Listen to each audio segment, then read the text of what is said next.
الحمد لله وكفى وسلام على عباده الذين اصطفى أما بعد فأعوذ بالله من الشيطان الرجيم بسم الله الرحمن الرحيم وتلك الأيام نداولها بين الناس صدق الله العظيم اللہ سے کرے دور تو تعلیم کی فتنہ اللہ سے کرے دور تو تعلیم کی فتنہ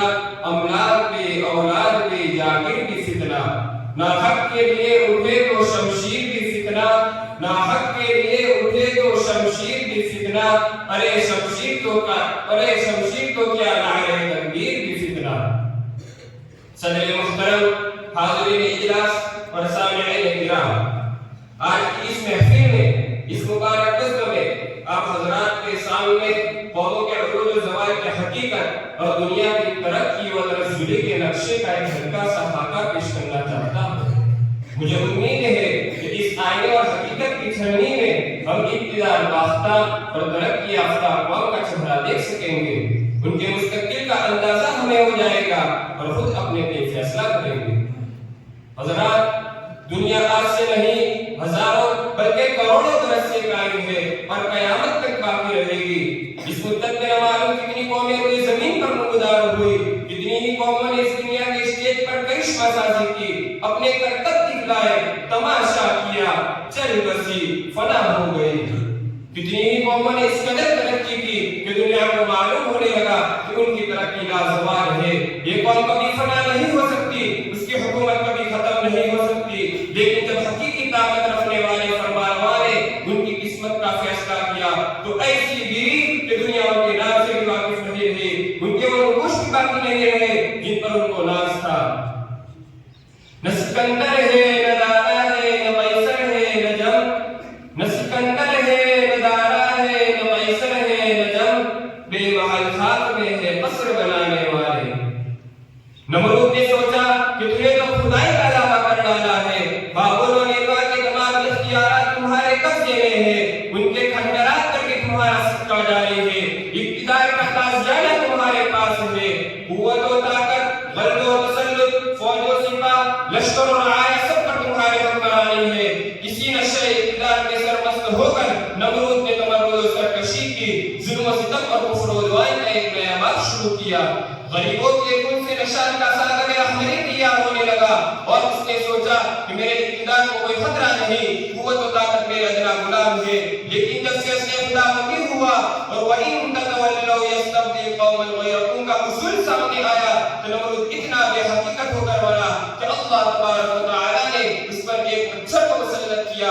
اور اس کے مچھر نے اس کا کام تمام کر ڈالا، فنا کے گھاٹ اتار دیا اور اس کی حکومت کے نقوش بھی باقی نہ رہے۔ فرعون نے سر ابارا، فرعونیت و طاغوتیت کے نتیجے میں حد سے ٹکر لی، خدا سے پنجہ آزمائش شروع کی اور ربکم العلیٰ کا دعویٰ کیا۔ اسی عجب و غرور کے نتیجے اور اقتدار و طاقت کے نشے میں بنی اسرائیل کے ساتھ ناروا سلوک کرنا شروع کیا، انہیں طرح طرح سے ستایا جانے لگا، پیدا ہوتے ہی ان کے نابینا بچوں کا قتل عام ہونے لگا، ممتا کی آغوش سے ان کے جگر پانوں کو چھین کر انہیں کے سامنے خنجر و تلوار کے نوک پر ہوا میں اچھالا جاتا اور پھر دو ٹکڑے کر کے ان کے آغوش میں دے دیا جاتا۔ فرعون نے سوچا کہ وقت کی طاقت تیرے پاس ہے، دریائے نیل پر تیرے حکمرانی ہے، مصر کے خزانے تیرے پاس ہے، شاداب فیدیا اور سبززار فلوائیاں تیرے تصرف میں ہے، خدم و حشم، جاہ و منصب، نوکر و چاکر، دولت و ثروت تیرے ادناس سے ہے، آسمان مصر کی گردنیں تیرے آگے جھکی ہوئی ہے۔ لیکن دوستو، جب اس کی بھی باری آئے تو خدا کے حکم سے ضرب عصائے مصائب کا کام کر ڈالا تو بحر کلثوم میں اس طرح برکات ہوا کہ اسے کوئی رونے والا بھی میسر نہ ہوا۔ تاج و تخت سے دور، حکومت و سلطنت سے الگ، اپنے عیسیٰ و لباس سے تنہا بے حقیقت ہو کر ختم ہوا، اپنے حکمرانی میں کسی کو اپنی بے بسی کی داستان سنا بھی نہ سکا اور آن کی آن میں اس کے اقتدار کا شاہزادہ ٹوٹ پھوٹ کر ہاتھ میں مل گیا۔ سامعین کرام،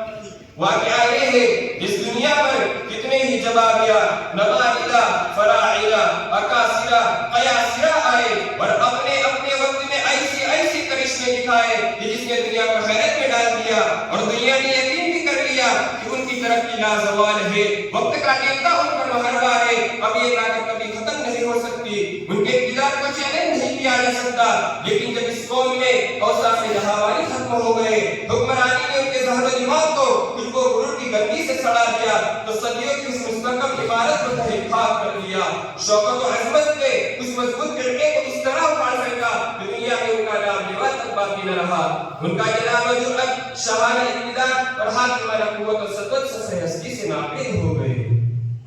ہوئے نامور بے نشاں کیسے کیسے، ہوئے نامور بے نشاں کیسے کیسے، زمین کھا گئی آسمان کیسے کیسے۔ حضرات گرامی، چھٹی صدی عیسوی میں صحرا عرب سے ایک قوم تھی جس نے بہت تھوڑے سے وقت میں کیسر و کسریٰ کے پرچ سے اڑا دیے، رومن اقوام کا خاتمہ کر دیا، ایرانی تمدن و تہذیب کو بدل ڈالا، ایک عظیم خطہ کے کلچر و ثقافت کو اسلامی کلچر و ثقافت میں تبدیل کر دیا۔ دنیا نے اس ثقافت اور اس عظیم انقلاب میں امن و عاشقی، انسانی اقدار و قیم اور حکمرانی و جہاوانی کے اوصاف دیکھے۔ ان میں زبردست اخلاقی قوت، روحانی طاقت اور انسانیت کی تعمیر کا جذبہ پایا۔ نہیں بلکہ ان کے کشکول میں ایک لائحہ اول، ایک ضابطۂ حیات اور انسانی زندگی کے ایسے اصول پائے جو ہر تغیر پذیر زمانے کا ساتھ دے سکتے ہیں۔ انہیں نہ جہاں منصب سے واسطہ، نہ اقتدار و سینے کی تمنا، ان کا مقصد صرف اور صرف مخلوق کی خالق سے معرفت کرانا تھا، بندوں کو خدا سے ملانا تھا۔ کلمہ لا الہ الا اللہ محمد رسول اللہ صلی اللہ علیہ وسلم کو عام کرنا تھا۔ لیکن دوستو، جب یہ قوم کے مسلموں سے منحرف ہو گئی، وہ تعمیر انسانیت کا جذبہ ختم ہو گیا، وہ اقدار و قیم، وہ اخلاق و افکار کی زندگی سے نکل گئے، ان کے قلب و نظر میں وہ جذب و مستی کی کیفیت ختم ہو گئی، تو اقبال نے بھی ان کا ساتھ چھوڑ دیا، اس کا نام کی زبان پذیر قوموں کی فہرست میں آنے لگا۔ غمگسار ملت حضرت اقبال مرحوم نے اسے مخاطب کرتے ہوئے یوں کہا تھا، اے لا الہ کے وارث باقی نہیں ہے تجھ میں، اے لا الہ کے وارث باقی نہیں ہے تجھ میں، گفتار دل برانہ کردار کاہرانہ، تیری نگاہ سے دل سینوں میں کانپتے تھے، تیری نگاہ سے دل سینوں میں کانپتے تھے، کھویا گیا وہ تیرا رشتے کلندرانہ۔ سامعین کرام، جن قوموں میں بے پناہ حوصلہ ہوتا ہے، ان کے عزائم جواب ہوتے ہیں، تو قوم سدا ترقی کرتی ہے، اور جب اس کے مقاصد بھی پاکیزہ، اس کے اصول بھی جامع اور ضابطۂ حیات کی بلند و آسودہ ہو، تو وہ قوم کیسے ترقی نہ کرے، کیسے بام عروج پر نہ پہنچے۔ لیکن جب یہ پاکیزہ مقاصد، یہ اصول، یہ بلند دستور اور عزائم جواب نہ رہے، تو وہ قوم فنا کے گھاٹ کر جاتی ہے، اور یہ دستور خداوندی اپنا کرشمہ دکھا دیتا ہے۔ وَتِلْكَ الْأَيَّامُ نُدَاوِلُهَا بَيْنَ النَّاسِ۔ آئیے ہم اپنے اندر نور سحر، آگ قہر اور عزم نوا پیدا کریں، بلند مقاصد میں اپنا سب کچھ قربان کریں، تاکہ ہم سدا ترقی پذیر رہیں، ہمیں ہر مقام پر فتح و کامرانی حاصل ہو۔ اب میں اپنی بات کو ایک شعر پر ختم کرنا چاہتا ہوں۔ پروں کو گول زمانہ اڑان دیکھتا ہے، پروں کو گول زمانہ اڑان دیکھتا ہے، زمین میں بیٹھ کے کیا آسمان دیکھتا ہے۔ اٹھ کہ اب بس میں یہاں کا اور ہی انداز ہے، اٹھ کہ اب بس میں یہاں کا اور ہی انداز ہے، مشرق و مغرب میں میرے دور کا آغاز ہے۔ وآخر دعوانا